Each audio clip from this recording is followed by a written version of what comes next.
कैसे हैं आप सभी लोग। एक बार फिर से स्वागत है आपका हमारे YouTube channel study with Yogesh में। आज आपका जो टॉपिक है वो आपने सिलेबस में देखा होगा, शस्त्रों की होड़। पॉलिटी वाले सिलेबस में देखना है, ठीक है, इधर उधर मत देखना। शस्त्रों की होड़, शस्त्र की होड़ और यूएनओ के प्रयास उनको रोकने के लिए, यानी कहीं ना कहीं एक ऐसा टॉपिक, एक इंपॉर्टेंट टॉपिक जो यूकेपीएससी अधिकांशतः एग्जाम में पूछता है, जहां से क्वेश्चन आते हैं। वो टॉपिक आपका दिया है शस्त्र होड़, ठीक है, शस्त्रों की होड़। शस्त्र मतलब हथियार, ठीक है, शस्त्रों की होड़ व यूएनओ के प्रयास। शस्त्रों की होड़ व रोकने हेतु यूएनओ के प्रयास। किसे रोकने हेतु?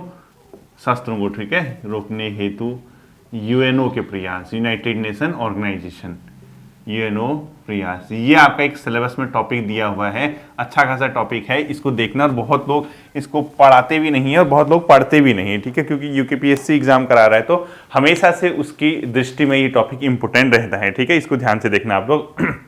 सबसे पहले देखिए बच्चों, शस्त्र क्या है? हथियार, वेपन्स, ठीक है, अलग अलग प्रकार के होते हैं, जैविक, रासायनिक, ये सब चीजें, परमाणु हथियार वगैरह। शस्त्र का मतलब उसको रोकना। अंतर्राष्ट्रीय स्तर पे क्या है, क्या चलता है, मैं आपको बताता हूं।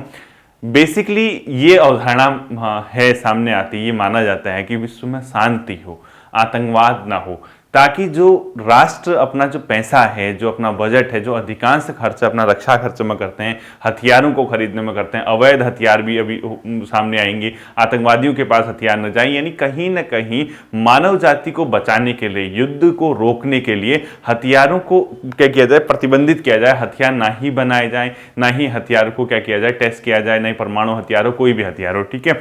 ऐसा क्यों कहा जाता है? क्योंकि एक तो इससे मानव जाति को नुकसान है, कहीं अगर पर्यावरण को नुकसान है, मानव जाति को नुकसान है, जीव जंतुओं को नुकसान है, साथ ही साथ जो विकास कार्य में पैसा जाना था वो कहां चला जाएगा? हथियार को खरीदने में, हथियारों को डेवलप करने में। और ये बहुत बड़ी समस्या है, मतलब बहुत एक रियल जो प्रॉब्लम है वो रहती है, ठीक है। अब अस्त्र नहीं होंगे, विश्व में शांति होगी, विश्व में सब एक दूसरे के साथ सम्मान करेंगे, शांति व्यवस्था को बनाने की कोशिश करेंगे, तो हथियार को खरीदने में इतना पैसा नहीं जाएगा और कहां चला जाएगा? विकास कार्य में चला जाएगा। लेकिन ऐसा कौन समझता है? भारत का ही एग्जाम्पल ले लो। भारत की भौगोलिक परिस्थितियां देखो, पड़ोस में एक ओर है पाकिस्तान, दूसरी ओर है चाइना, दोनों से भारत का चलते रहता है, दो दो हाथ, कभी वहां, कभी यहाँ, कभी कुछ, कभी कुछ।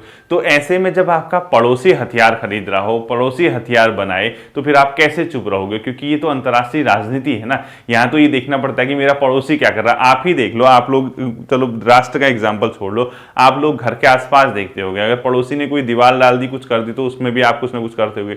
पड़ोसी ने अगर दीवारों में कांटे और शीशे भी लगाते हैं कई लोग, तो ये भी आप लोग भी सोचते हो कि मैं भी करूं। तो ये होता ही है, पड़ोसी का कोई विकल्प नहीं है, पड़ोसी वही रहेगा फिजिकली जिसकी भौगोलिक लोकेशन वो है, ठीक है। तो पड़ोस में अगर हथियार डेवलप होते हैं, पड़ोसी से आपको खतरा है, पड़ोसी से आपकी बनती नहीं है, तो फिर कोई भी राष्ट्र हो वो हथियार चाहेगा ही चाहेगा, ताकि उसकी अपनी देश की सुरक्षा, अपने लोगों की सुरक्षा हो सके, इसीलिए। और आदर्श रूप से कहा जाए तो ये कहा जाता है कि विश्व में शांति स्थापित हो। शांति स्थापित लेकिन एक हाथ से नहीं होगी ना। कुछ लोग तो शांति स्थापित चाहते हैं, दूसरे हाथ से दूसरे लोग चाहते नहीं है शांति स्थापित, आतंकवाद को बढ़ावा देते हैं, तो फिर कैसे होगा? ठीक है, तो वही हमारा टॉपिक है आज, शस्त्रों की होड़ और यूएनओ के इसको रोकने के प्रयास, ठीक है। सबसे पहले आपको यह पता होना चाहिए बच्चों, निशस्त्रीकरण क्या होता है। शस्त्रों को रोकना ही निशस्त्रीकरण है, ठीक है। ये देखो, जैसे आपने निरस्त्रीकरण भी बोलते हैं या निशस्त्रीकरण, मतलब शस्त्र को आपने क्या करना है? रोकना है। आप निरस्त्रीकरण कहो या निशस्त्रीकरण कहो, ठीक है, एक ही बात है। निशस्त्रीकरण बेसिकली सबसे पहला यही टॉपिक आता है कि ये होता क्या है। निशस्त्रीकरण का सीधा सीधा मतलब खुद ही लिख लेना आप लोग। निशस्त्रीकरण का मतलब है, इसका सिंपल सी बात, शस्त्रों में कटौती ताकि युद्ध को रोका जा सके, यानी ये ओवरऑल यही है हमारा, ठीक है। शस्त्रों, हथियार में कटौती, शस्त्रों में कटौती ताकि युद्ध को रोका जा सके, कटौती ताकि अंतरराष्ट्रीय स्तर पर कहीं भी, ठीक है, ताकि युद्ध को रोका जा सके, युद्ध को रोका जा सके। ये इसकी एक डेफिनेशन है, रोका जा सके, ठीक है। अब ये कॉन्सेप्ट क्यों आया, ये कहां से निकल के आया? जब आप फर्स्ट और सेकेंड वर्ल्ड वॉर देखोगे, जब परमाणु हथियारों का प्रयोग किया गया, जैविक हथियारों का, रासायनिक हथियारों का प्रयोग किया, तो मानव जाति को बहुत नुकसान हुआ। द्वितीय विश्व युद्ध के बाद स्थिति बहुत बद से बदतर हो चुकी थी, क्योंकि इतना ज्यादा नुकसान हुआ, इतने लोग मारे गए, इतने हथियारों का। आप जापान का नागासाकी हिरोशिमा का एग्जाम्पल आपने सुना होगा, जहां अमेरिका ने परमाणु हथियार दागे थे। तो आज भी ये कहा जाता है कि वहां बच्चे भी विकलांग पैदा होते हैं। मतलब इतना भयंकर, इतना विनाशकारी वो युद्ध था, इतना विनाशकारी वो जो मतलब एटॉम बॉम्ब फेंका था वहां पे। तो धीरे धीरे समय के साथ साथ एक कॉन्सेप्ट अंतरराष्ट्रीय राजनीति में निकल के आया कि यार कहीं ना कहीं शस्त्रों की जो होड़ है, जो राष्ट्र हथियारों को एकजुट करने में लगे हैं, परमाणु परीक्षण करने में लगे हैं, रासायनिक हथियार बना रहे हैं, जैविक हथियार बना रहे हैं, इसको किसी स्तर से कम किया जाए। और कम करने के लिए जो सबसे बड़ा ऑर्गेनाइजेशन इंटरनेशनल लेवल पे आया वो था यूएनओ। यूएनओ के माध्यम से, क्योंकि यूएनओ के अधिकांश जो राष्ट्र हैं वो यूएनओ के मेंबर हैं, यूनाइटेड नेशन ऑफ ऑर्गेनाइजेशन। तो इसके जो मेंबर हैं, तो यूएनओ से ही ये उम्मीद की जा सकती है कि यही कोई ना कोई ऐसा काम करे जिससे कि शस्त्रों की होड़ विश्व स्तर पे कम की जा सके, यानी निशस्त्रीकरण को क्या किया जा सके, बढ़ावा दिया जा सके, ताकि विश्व में युद्ध को रोका जा सके और मानव कल्याण, शांति और विकास पे ध्यान दिया जा सके। लेकिन अभी भी आप देखते होंगे कई राष्ट्र चलते रहता है, वहां चलते रहता है, वो चलने वाली बात है। ठीक है, अब हमने क्या देखना है, हमारा वनडे एग्जाम है, हमने तो एग्जाम की दृष्टि से क्वेश्चन देखने हैं, ये तो बाकी चलता रहेगा क्या है क्या नहीं है। ठीक है, सबसे पहले बच्चों हमने ये देखना है कि यूएनओ की कुछ प्रमुख संस्थाएं जो हैं जो इस पे काम करते थे। तो लिखो यूएनओ की प्रमुख संस्थाएं। यूएनओ की प्रमुख संस्थाएं मतलब यूएनओ से संबंधित या निरस्त्रीकरण के, वो लिख दो आप, यूएनओ की मत लिखो, निशस्त्रीकरण की संस्थाएं लिख दो जो इस पे काम करती हैं। ठीक है, ऐसे लिखो। पहली चीज जो आपकी मतलब एग्जाम की दृष्टि से आपको देखना है, जहां से क्वेश्चन आ सकता है, निशस्त्रीकरण की संस्थाएं देखो, निशस्त्रीकरण, ठीक है, की संस्थाएं, मतलब कौन कौन सी संस्थाएं इस पे काम करते रहते हैं वैश्विक स्तर पे। ठीक है, पहला है महासभा, लिख लो एक, यूनाइटेड नेशन ऑफ ऑर्गेनाइजेशन जो है, वहां पर जो जनरल असेंबली है उसको महासभा आप लोग जानते होंगे, इसमें लगभग सभी सदस्य होते हैं। ये प्रयास करती है, मुख्य संस्था है, यानी निशस्त्रीकरण पर विचार का एक स्थायी मंच है। ठीक है, लिखो, निशस्त्रीकरण पर विचार का एक स्थायी मंच, परमानेंट एक मीडियम है जहां पर ये चीजें चलते रहती हैं, बातचीत होती रहती है, कैसे विश्व में हथियारों को कम किया जा सके, परमाणु हथियारों का जखीरा कैसे रोका जा सके, राष्ट्रों को जो है, देखो परमाणु हथियार, परमाणु का भी देखो कई बार तो क्या होता है, ऊर्जा के लिए भी यूज होता है। ठीक है, एनर्जी भी तो बनती है, जगह आप सैनिक दृष्टि से हटके अगर आप परमाणु का यूज करोगे तो फिर तो उससे एनर्जी भी बनती है, ऊर्जा के लिए भी यूज होता है। तो सैनिक दृष्टि से करोगे तो हथियार बनेंगे। ठीक है, तो एक प्रकार का स्थायी मंच है, इसके आगे लिख दो महासभा। दूसरा एक है इसकी समिति जो ये काम करती है, प्रथम समिति कहते हैं, जिसमें सभी लोग मेंबर होते हैं, वो नहीं पढ़ना है आपको। एक आता है इसका निरस्त्रीकरण आयोग, निशस्त्रीकरण आयोग, निशस्त्रीकरण आयोग, ये भी क्या काम करता है, इसी प्रकार की चीज देखता है। अब हमने तो एग्जाम देखना है ना, एग्जाम हमने ये देख के क्या करना है। तो निशस्त्रीकरण आयोग जो था बच्चों 11 जनवरी 1952 को अस्तित्व में आया था और इसका मुख्यालय कहाँ है, न्यूयॉर्क में है। ठीक है, लिखो 11 जनवरी 1952 और मुख्यालय कहाँ लिखोगे, न्यूयॉर्क। न्यूयॉर्क में इसका क्या है, मुख्यालय है, न्यूयॉर्क में इसका क्या है, मुख्यालय है। ठीक है, निशस्त्रीकरण आयोग।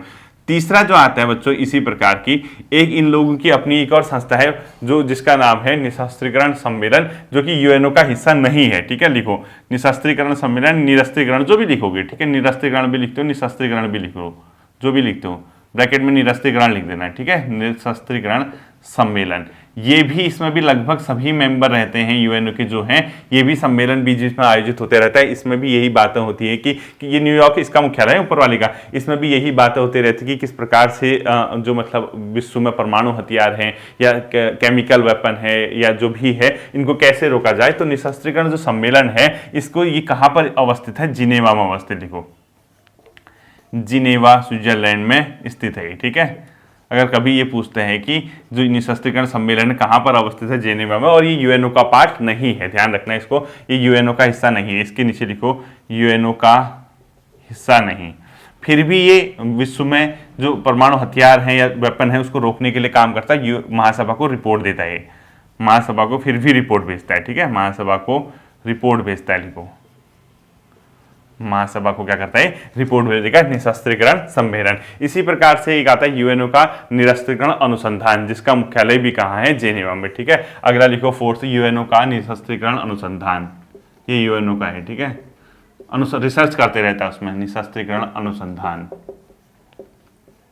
निशस्त्रीकरण अनुसंधान।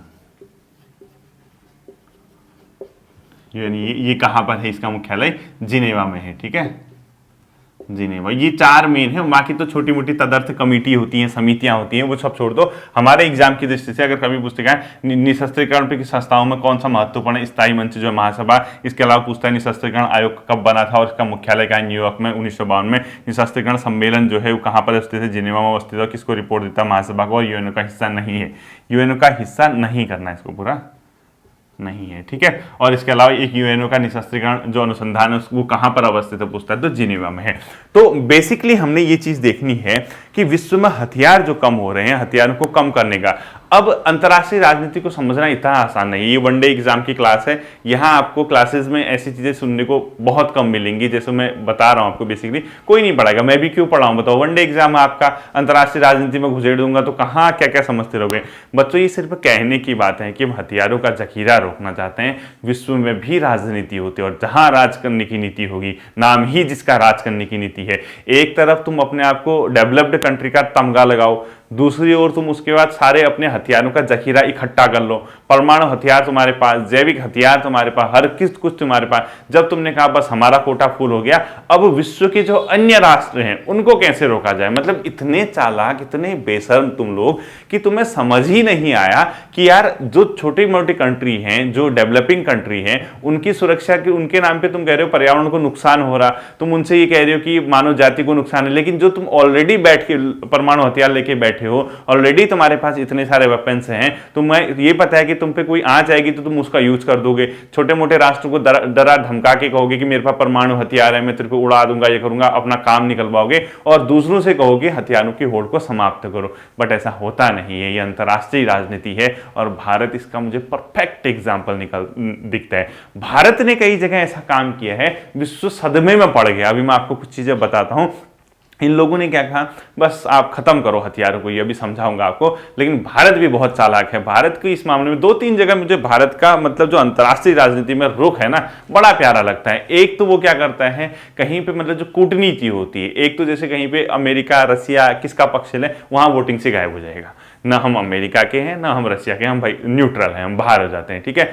दूसरी जगह मतलब ये साइन करने की जगह हम भारत एक ही चीज कहेगा, भारत अंतर्राष्ट्रीय स्तर पर युद्ध व शांति चाहता है, इसीलिए भारत जो है परमाणु हथियारों का उपयोग अपनी जो एनर्जी है, मतलब परमाणु का उपयोग अपनी एनर्जी के लिए, ऊर्जा आवश्यकताओं को पूरी करने के लिए करेगा। लेकिन साथ साथ ही भारत भी जो है जानता है उसका पड़ोस किन लोगों से भरा है, चाइना वहाँ है, पाकिस्तान वहाँ है। जब वो लोग अपने पास जखीरा रखेंगे, डेवलप करेंगे, तो भारत क्यों चुप रहेगा बताओ, ठीक है। अपनी देश की सुरक्षा सबको पसंद होती है, ये याद रखना। ये इसके क्या थे, महत्वपूर्ण अपने आप में संस्थाएं जो काम करती है। अब हमने ये देखना है बच्चों की विभिन्न लेवल पे कैसे कैसे इसके लिए प्रयास किए गए, जहां से हमारे एग्जाम में क्वेश्चन आ सकता है कि अंतर्राष्ट्रीय स्तर पे जो इसके लिए प्रयास हुए, ठीक है। देखो कैसे परमाणु हथियारों पर नियंत्रण हेतु प्रयास, देखो ऐसे लिखो, परमाणु हथियारों पर नियंत्रण हेतु जो प्रयास किए गए हैं वो लिखना है, ठीक है, जहां से क्वेश्चन आ सकता है। पहला आपने लिखना है, ये एक हुई थी आंशिक, आंशिक मतलब जो होता है अपने आप में एक लिमिटेड मात्रा में, ठीक है। आंशिक परीक्षण प्रतिबंध संधि, आंशिक परीक्षण प्रतिबंध संधि, ये परमाणु हथियारों को रोकने के लिए एक प्रयास किया गया था। इस पे जो एग्रीमेंट हुआ था 1963 में हुए थे, आंशिक परीक्षण प्रतिबंध संधि इसका नाम है 1963 में, और भारत भी इसका हस्ताक्षर करता है। भारत ने इसमें क्या किए हैं, साइन किए हैं, भारत के हस्ताक्षर इस संधि में, यानी कहीं ना कहीं भारत इसका क्या है, मेंबर है। और आंशिक परीक्षण प्रतिबंध संधि, यानी कहीं ना कहीं हस्ताक्षर, कहीं ना कहीं ये अपने आप में एक संधि थी जो परमाणु हथियारों के परीक्षण को रोकने का प्रयास करती है, ठीक है। इसमें ये कहा गया था कोई भी हो, सैनिक यूज के लिए हो या गैर सैनिक यूज हो, आप परमाणु हथियारों का परीक्षण नहीं करेंगे। गैर सैनिक प्लस सैनिक परमाणु परीक्षण पर प्रतिबंध लगाता है, ठीक है। सॉरी, परमाणु परीक्षण प्रतिबंध, परमाणु परीक्षण पे क्या करता है, प्रतिबंध लगाता है। पहली चीज आपको ये ध्यान में रखनी है, ठीक है। इसी के साथ जो सेकंड आता है, ये बहुत इंपॉर्टेंट है आपकी एग्जाम की दृष्टि से, इसको बोलते हैं परमाणु अप्रसार संधि। मोस्ट इंपोर्टेंट कर देना, यही क्वेश्चन भी आएगा, परमाणु अप्रसार संधि। ठीक है, इसको इंग्लिश में बोलते हैं एनपीटी। यानी ये जो संधि हुई थी बच्चों, ये थी 1968 की। ठीक है, ये संधि थी 1968 की, और ये जो प्रभावी हुई यानी जो लागू हुई, ये हुई 1970 से। अब दो तरीके से क्वेश्चन पूछता है। अगर क्वेश्चन पूछता है परमाणु अप्रसार संधि कब प्रभावी या अस्तित्व में आई, कब प्रभावी या कब अस्तित्व में आई, 1970, या सिंपल क्वेश्चन पूछता है परमाणु अप्रसार संधि कब हुई थी, तो 90 से अस्तित्व में आना मतलब उसको लागू कर देना। ये कब हुई थी अगर पूछता है तो डायरेक्ट 1968। ठीक है, ये मोस्ट इंपोर्टेंट है, इस संधि को आपको समझना है। भारत ने इसमें साइन नहीं किया, लिखो भारत सदस्य नहीं, भारत ने साइन ही नहीं किए, भारत सदस्य नहीं है इसका। ठीक है, इसमें क्या कहा गया था परमाणु अप्रसार संधि में, कुछ ऐसे राष्ट्र थे बच्चों जो अपने आप को तथाकथित डेवलप्ड कंट्री कहते थे, उन लोगों ने परमाणु परीक्षण पहले ही कर दिए थे 1968 से पहले। यानी इसमें एक डेडलाइन रखी गई, एक डेट रखी गई, उसका बोला था 1 जनवरी 1967। यानी मतलब परमाणु हथियारों से संपन्न देश, यानी इसको जो बोलते हैं उसको बोलते हैं NWS, यानी एक प्रकार के जो वेपन से संपन्न है, वो 1 जनवरी 1967 की इन लोगों ने डेट रखी, 1 जनवरी 1967। इससे पूर्व जिसने परीक्षण कर लिए हैं, परमाणु परीक्षण या परमाणु हथियारों का जो परीक्षण कर लिया है, उनको बोला गया परमाणु हथियारों से संपन्न देश। क्या बोला गया उनको? परमाणु हथियारों से संपन्न देश, इसको बोला गया। ठीक है, परमाणु हथियार संपन्न देश। और इसमें कौन कौन थे? वही जो अपने आप को सबसे बड़ा मानते हैं, अमेरिका, रसिया लिख दिया। ठीक है, यूएसएसआर है वैसे, सोवियत संघ बोलते हैं, अमेरिका, रसिया, ब्रिटेन, फ्रांस और चाइना। अपने आप को क्या बोला इन लोगों ने? परमाणु हथियारों से संपन्न देश, ये डेडलाइन रख दी। इससे पूर्व जिस कंट्री ने परमाणु परीक्षण कर लिए हैं वो क्या माने गए? परमाणु हथियारों से संपन्न देश माने गए। ठीक है, यानी परमाणु हथियारों से संपन्न देश, NWS उनको बोला जाता है। अब बेसिकली ये चीज आई, इन लोगों ने एक ये लेके आए परमाणु अप्रसार संधि, बोला जिस कंट्री ने इससे पहले परमाणु हथियारों का परीक्षण कर लिया वो कर लिया, इसके बाद कोई भी वो परमाणु हथियार संपन्न देश जो हैं, अब यहां से परमाणु हथियारों का परीक्षण नहीं होगा, चाहे कोई भी हो, सैनिक यूज के लिए। हाँ, अपनी ऊर्जा की आवश्यकताओं के लिए कर रहे हो तो वो अलग बात है, लेकिन हथियार इकट्ठा करने के लिए, युद्ध के लिए किसी भी प्रकार के हथियारों को आप नहीं जमाओगे, इकट्ठा नहीं करोगे, परमाणु का परीक्षण नहीं करोगे परमाणु हथियारों का। भारत ने कहा भाई ऐसा नहीं हो पाएगा हमसे, भारत ने सीधे कहा हमसे ऐसा नहीं हो पाएगा। तो भारत से पूछा क्यों नहीं हो पाएगा? भारत ने कहा अपने आप को इतना चालाक दिखा रहे हो, अपने आप से कहो परमाणु हथियार संपन्न देश, परीक्षण करके बैठे हो। बैठा कौन है? अमेरिका, रसिया, ब्रिटेन, मतलब यूएसएसआर। ठीक है, उस टाइम सोवियत संघ बोलते थे 1991 से पहले, ब्रिटेन, फ्रांस और चाइना। और मेरा पड़ोसी कौन है? चाइना। कब के परमाणु परीक्षण कर चुका है और बार बार मुझे धमकाता रहता है। पहले तो कहा हिंदी चीनी भाई भाई, पंचशील समझौता किया 1954 में, और अब जो है डराते धमकाते रहता है। पहले 1961 में मेरे साथ युद्ध किया, 1961 वाला युद्ध सुना होगा आपने चाइना के साथ, वो लड़ाई वड़ाई छोटी होती रहती थी, तो युद्ध किया, उसके बाद तुम लेके आ रहे हो संधि और मुझसे कह रहे हो परमाणु हथियारों का परीक्षण नहीं करोगे। ऐसा नहीं होगा, बिल्कुल नहीं होगा। भारत ने क्या कर दिया? मना कर दिया, बोला हम साइन इसमें करेंगे ही करेंगे। भारत साइन नहीं करेगा तो पाकिस्तान क्यों करेगा? वो तो देखा था मेरा पड़ोसी क्या करा, उसने कहा मैं भी साइन नहीं करूंगा। तो 4-5 कंट्री, 5-6 कंट्री शायद इसमें, एक उत्तर कोरिया वगैरह ये होंगे, 4-5 कंट्री ऐसे थे जिन्हें साइन करने से मना कर दिया। उन्होंने कहा तुम ऑलरेडी संपन्न हो, हमसे क्यों मना कर रहे हो साइन करने के लिए? ठीक है, तो उसके बाद क्या कहानी बताता हूं, देखिए। जिसने साइन करने थे कर लिए। भारत ने कहा चुपके से 1974 में पहला परमाणु परीक्षण भारत का, ये भी क्वेश्चन पूछता है। देखो वहां संधि लाई, भारत ने यहां पहला परमाणु परीक्षण कर दिया। पहला परमाणु परीक्षण किसका? इंडिया का। कब हुआ? 1974 में। आपको पता होगा पोखरण वगैरह आपने सुना होगा। इसी के 20-25 साल बाद 1998 में भारत ने फिर परमाणु परीक्षण किया। 1998 में भी नहीं तो 1998 में भी। और भारत पे लगा दिए गए, एक ही चीज लगा सकते हैं क्या? आर्थिक प्रतिबंध। बोला भारत के साथ कोई भी जो है व्यापार नहीं होगा। अमेरिका ने प्रतिबंध, डेवलप्ड कंट्रीज जो थे, वेस्टर्न कंट्रीज जो थे यूरोपियन, हम भारत के साथ व्यापार नहीं करेंगे, आर्थिक रूप से प्रतिबंध लगाएंगे, भारत को नुकसान होगा। भारत ने कहा भाई जो करना है करो, तुम्हारी मर्जी, अपनी देश की सुरक्षा हमें भी प्यारी है, अपने लोग हमें भी प्यारे हैं। पहले तुम यहाँ ये करके बैठे हो और तुम्हारे पास हथियार ऑलरेडी हैं, तुम साला जो है कल के दिन एक काम करोगे, तुम हमें मतलब जैसे हमारे पास हमें दबाव बनाना होगा, हम पे दबाव बनाना होगा, तो तुम लोग इसका यूज करोगे। लेकिन यहाँ पे तुम देखना कि जैसे ही ये वाला पोर्शन आया, भारत ने यहाँ क्या कर दिया, परमाणु परीक्षण कर दिया। 98 में भी परमाणु परीक्षण भारत ने कर दिया। अब क्या करते, फिर भारत ने 1999 के टाइम पे जो एनएसए है, मतलब जो भारत की राष्ट्रीय सुरक्षा से संबंधित जो चीजें हैं, उन्होंने भारत की परमाणु नीति लेके आए और वर्ष 2003 में भारत ने औपचारिक रूप से एक घोषणा कर दी, नो फर्स्ट यूज, वो लागू कर दिया। यदि हम परमाणु हथियार कभी पहले यूज नहीं करेंगे, लेकिन अगर हम पे परमाणु हथियार दागे गए, हम उसका इतना भयंकर जवाब देंगे, इतना भयंकर जवाब देंगे, तुम्हें 20 गुना से भी अधिक उसका नुकसान झेलना पड़ेगा। तो भारत ने कभी कोई क्वेश्चन पूछता है, नो फर्स्ट यूज को कब अंगीकृत किया, लिखो इंडिया द्वारा, भारत द्वारा नो फर्स्ट यूज, मतलब हम पहले यूज नहीं करेंगे, ठीक है। नो फर्स्ट यूज को कब अंगीकृत किया गया, अंगीकृत का मतलब हुआ कब उसको लागू किया गया, 2003 कर दो, ठीक है। भारत ने कह दिया कि 2003 में हम नो फर्स्ट यूज की पॉलिसी को अपनाएंगे, यानी परमाणु हथियारों का प्रयोग हम पहले नहीं करेंगे, ठीक है। तो ये था परमाणु अपसार संधि। इसके बाद जो आता है नेक्स्ट, परमाणु अपसार संधि तो ही इंपोर्टेंट है ही, यही से क्वेश्चन भी आ जाएगा परमाणु अपसार संधि से, और कौन कौन से देश परमाणु संपन्न थे वाले में आपको समझ आ जाएगा, ठीक है। इसके बाद जो अगला आता है बच्चों, वो आता है आपका प्रवेश बिंदु परीक्षण प्रतिबंध संधि। उतना इंपोर्टेंट नहीं है आपके लिए, जो सबसे इंपोर्टेंट है वो है व्यापक परमाणु निषेध संधि, मोस्ट इंपोर्टेंट कर देना व्यापक। पहले मैं इंपोर्टेंट वाले करा रहा हूं, ठीक है। व्यापक परमाणु निषेध संधि, व्यापक परमाणु निषेध संधि मोस्ट इंपोर्टेंट है। इसको बोलते हैं तो CTBT, comprehensive test treaty ban है क्या, ऐसा ही है, ठीक है। सीटीबीटी बीटी, इसको प्यार से क्या बोलते हैं, सीटीबीटी बोलते हैं। और इसका जो नाम है वो है व्यापक परमाणु निषेध संधि, यानी comprehensive treaty ban, comprehensive test treaty ban treaty, ठीक है। यानी कॉम्प्रिहेंसिव रूप से आपने क्या करना है, बैन करना है इसके परीक्षण को। और ये जो संधि आती है बच्चों 1996 में आती है। इसमें भी मोस्ट इंपोर्टेंट क्वेश्चन है, इसमें भी भारत ने साइन नहीं किया, तभी तो 1998 में परीक्षण किया भारत ने, ठीक है।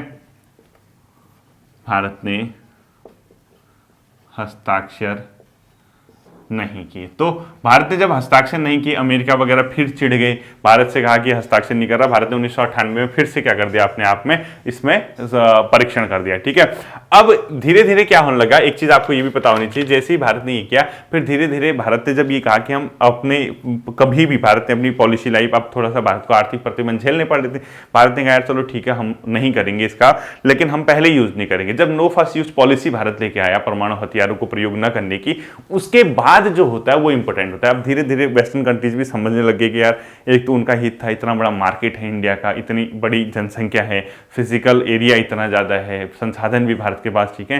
कहीं ना कहीं हमें इसके साथ व्यापार करना चाहिए, कहीं ना कहीं संबंध सही करने चाहिए। फिर 2005 में भारत अमेरिका के बीच असैन्य परमाणु समझौता हो गया, यानी हम परमाणु हथियारों का प्रयोग नहीं करेंगे, लेकिन परमाणु वगैरह जो परीक्षण जो है अपनी एनर्जी के लिए यूज करेंगे। कभी कभी क्वेश्चन ये भी पूछता है, लिखो भारत अमेरिका असैन्य परमाणु पहल कब से शुरू हुई सॉरी, भारत अमेरिका असैन्य परमाणु पहल ये शुरू होती है बच्चों 2005 से शुरू होती है, ठीक है। वर्ष 2005 से इसमें भारत पर उसका असैन्य परमाणु पहल शुरू होती है। अब लिखो अन्य प्रावधान, अन्य महत्वपूर्ण संधि लिखो, अन्य महत्वपूर्ण संधि जहां भारत ने साइन किए, जहां सब उसी से, ठीक है। भारत ने हस्ताक्षर किए, क्या अब तक कुछ पूछ दे आपसे, हस्ताक्षर किए।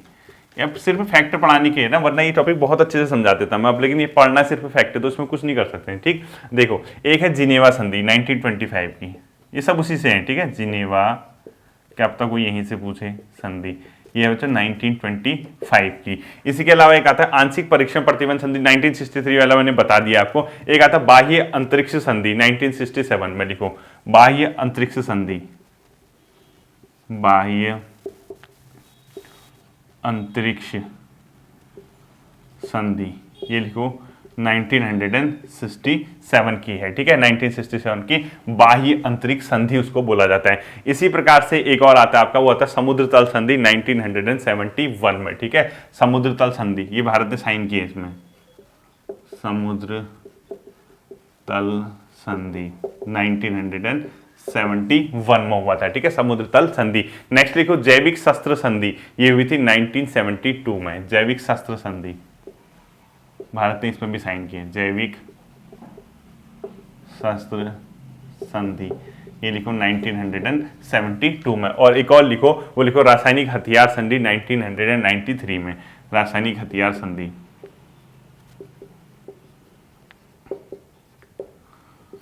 रासायनिक हथियार संधि 1993 में। इसमें भारत ने क्या किया, इन संधियों में भारत के हस्ताक्षर है, इसको आप लोग ध्यान रखना है, ठीक है। अब जैसे लास्ट के 2 पॉइंट और लिखा देता हूं, देखो द्वितीय विश्व युद्ध के बाद 2 महाशक्तियां उभर के आई, एक का नाम था सोवियत संघ, यूएसएसआर बोलते हैं, दूसरा था संयुक्त राष्ट्र अमेरिका। इन लोगों ने क्या किया, अन्य लिखो, अन्य बिंदु, इन लोगों ने क्या किया, विश्व में शीत युद्ध के, अपने आप में शीत युद्ध चल रहा था, विचारधारा के आधार पे बिना हथियारों के एक दूसरे राष्ट्रों को जो स्वतंत्र होते अपनी ओर खींच रहे थे, कुछ अमेरिका ले जा रहा था, कुछ रशिया ले जा रहा था, और माहौल ऐसा बना था कि आज ही युद्ध हो जाता, बट हुआ नहीं ऐसा कुछ 1991 तक, ठीक है। 1991 में जब यूएसएसआर का विघटन हो गया, फिर सब चीजें, अमेरिका और यूएसएसआर 2 ऐसे महत्वपूर्ण कंट्रीज थी, 2 महत्वपूर्ण राष्ट्र थे जो हथियारों के जखीरे को ही बढ़ा रहे थे, तो इनके बीच भी बार बार एग्रीमेंट होते रहे। उसमें से 1-2 हम लोग देख लेते हैं। एक लिखो प्रवेश बिंदु परीक्षण प्रतिबंध संधि, प्रवेश, ये सब अमेरिका प्लस यूएसएसआर लिख दो, यूएसएसआर, जो समझ नहीं पा रहे यूएसएसआर को सोवियत संघ लिख देना है, ठीक है। प्रवेश बिंदु परीक्षण प्रतिबंध संधि, पहला लिखो परीक्षण प्रतिबंध संधि, अमेरिका और रूस के बीच कब हुई, 1972 में, ठीक है, 1974 में, सॉरी 1974 में हुई, ठीक है। एक लिखो शांतिपूर्ण परमाणु विस्फोट संधि, शांतिपूर्ण परमाणु विस्फोट संधि 1976। और लास्ट आप लोग लिखना है जो मोस्ट इंपोर्टेंट है, सामरिक अस्त्र परिसीमन समझौता, मोस्ट इंपोर्टेंट कर देना सॉरी, लिखो सामरिक अस्त्र परिसीमन समझौता, सामरिक अस्त्र परिसीमन समझौता लिखना है, ठीक है, परिसीमन समझौता बहुत इंपॉर्टेंट है, इसको बोलते हैं साल्ट 1 और साल्ट 2, ठीक है, ये बहुत इंपॉर्टेंट, लिखो ब्रैकेट में लिखो SALT, साल्ट 1 और साल्ट 2, 2 हुए थे, एक फेल हो गया था, लेकिन पूछता है साल्ट 1 और साल्ट 2 ऐसे ही आता है। ये हुआ किसके बीच था, पहले लिखो अमेरिका प्लस यूएसएसआर, सोवियत संघ लिख देना है, ठीक है, अमेरिका प्लस यूएसएसआर, और ये हुआ कब था, 1972 में, जो कि 1976 से लागू हुआ, ठीक है, बहुत इंपॉर्टेंट है। साल्ट 1 कब हुआ था, 1972, और लागू कब हुआ था, 1976 में, ठीक है, बहुत, और ये फेल हो गया था, ये हो नहीं पाया था। अफगानिस्तान, रूस ने अफगानिस्तान के मामले में जो हस्तक्षेप किया हुआ 72 में ही था, लेकिन मतलब आगे नहीं बढ़ पाए, ठीक है, ये ध्यान रखने, साल्ट 1 और साल्ट 2 किसके बीच हुआ था। ये है आपका जो अपने आप में सामरिक अस्त्र परिसीमन समझौता वाला, ठीक है। अब 2015 में एक इसी प्रकार का एक और चीज हुई है, उसका नाम है शस्त्रों के होड़ से संबंधित है, वो है आर्म्स ट्रेड ट्रीटी। ये कब हुई, 24 दिसंबर 2014 से ये लागू हुई है, लिखो लास्ट लिख दो, ये पूरे यूएनओ का मामला है, आर्म्स ट्रेड ट्रीटी, आर्म्स, अब अमेरिका बाहर भाग गया, इसका ट्रेड ट्रीटी, ये है बच्चों 2014 की, ठीक है, 2014 से ये अपने आप में लागू हुई है, हस्ताक्षर इसमें 2013 से होने लगे थे, इसको देख लेना, ठीक है।